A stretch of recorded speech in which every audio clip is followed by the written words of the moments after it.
Proposal ni Jomar kay Carla na uwi sa sad ending. Magandang araw mga Kalingap at sa lahat ng mga sumusuporta sa ating mga love team sa Kalingap, lalo na sa ating ama ng Kalingap Kuya Val Santos Matubang at Kalingap Rab.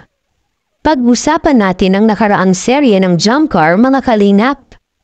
Nahalata ni Papa Joms itong mga pinapakita ni Carla na may mga pagbabago daw kay Carla. Naitanong tuloy ni Jomar kung may nagawa ba siyang mali kay Carla. Dahil dati hindi naman gano'n ang mga reaksyon ni Carla kapag nagkikita sila. Yung nakaraan, hindi ka nare-reply sa akin. Ilang beses din ako nag-chat. Feeling ko nga, nagbago ka na eh. Parang hindi mo na ako naalala. Busy lang po sa school.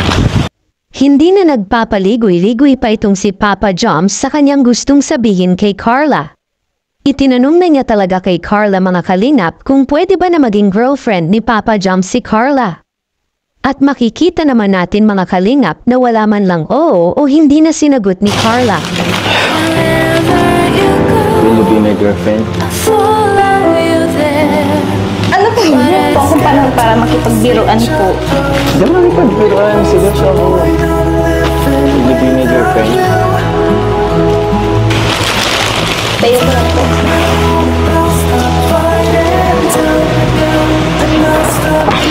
Ang ibig sabihin nito mga Kalingap ay hindi pa panahon na yun para pumasok si Carla sa isang relasyon dahil na ay sobrang naguguluhan pa ito sa kanyang pag-aaral at nadagdag naman na sinuyo na naman siya ni Jomar upang tanungin si Bibi Carla na maging kabiyak ng kanyang puso.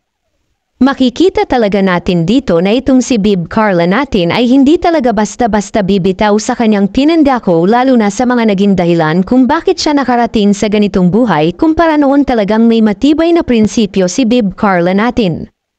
Ramdam naman natin na sobrang lungkot itong si Papa Joms dahil hindi niya nakuha ang sagot na matagal na niya sanang hinahangad mga Kalingap. Isang hamon ito para kay Papa Joms kung hanggang saan aabot ang kanyang paghihintay. Sa mga nangyayari mga Kalingap ay dito natin masusukat kung hanggang saan talaga ang kaya ni Papa Joms na maghintay.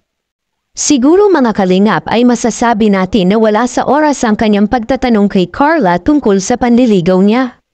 Dahil alam na ni Papa Joms ang pinagdadaanan ni Bib Carla sa ngayon sana ay hindi na niya ipinagpatuloy ang pake niya upang hindi rin siya malulungkot o masasaktan sa huli.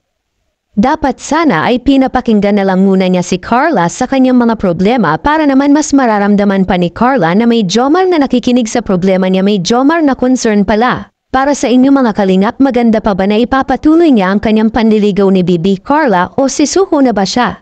Hanggang love team na lang ba kaya ang dalawa mga Kalingap? Hanggang sa muli, please like, subscribe and click the notification bell para ma-update kayo kung may bago tayong upload tungkol sa ating Jumcar. Thank you and God bless everyone.